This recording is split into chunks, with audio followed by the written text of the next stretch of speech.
Bad man,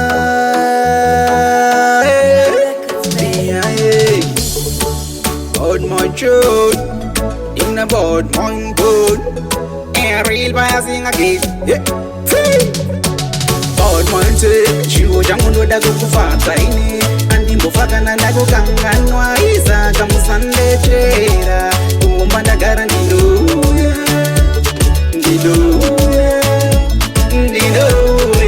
ende ipapo muchafunduka ndauya ndinenge ndauya.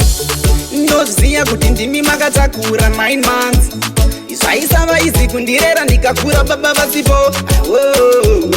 Maimeka shuwa dumbu rangu razara, weda magogoya mambaira taishara, handina zuva randarara nayo, imwe ngava iri chii kunze kwayo nzara. Chireka dzihoi bad man say, chiwo changu ndoda kukufadza ini, andimbofaka nandako kanganwa iza kamusandechera, kuomba ndagara ndinoya,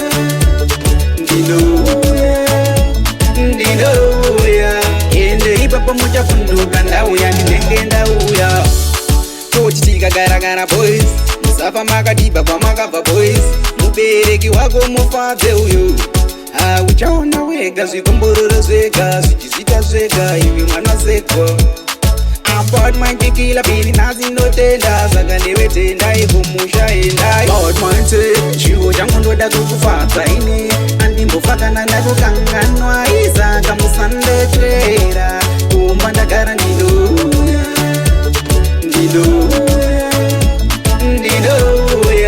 ende ipapo muchafunduka ndauya ndinenge ndauya. Ndoziya kuti ndimi makatakura 9 months, zvaisava izi kundirera ndikakura baba vasipo. Maimeka shuwa dumbu rangu razara, weda magogoya mambaira taishara, handina zuva randarara nayo, imwe ngava iri chii kunze kwayo nzara. Chireka dzihoi bad man say, chiwo changu ndoda kukufadza ini, andimbofaka nandako kanganwa iza kamusandechera, kuomba ndagara ndinoya,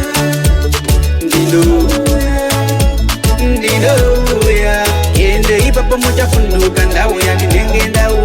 Bad man say, chiwo changu ndoda kukufadza ini, andimbofaka nandako kanganwa iza kamusandechera, kuomba ndagara ndinoya,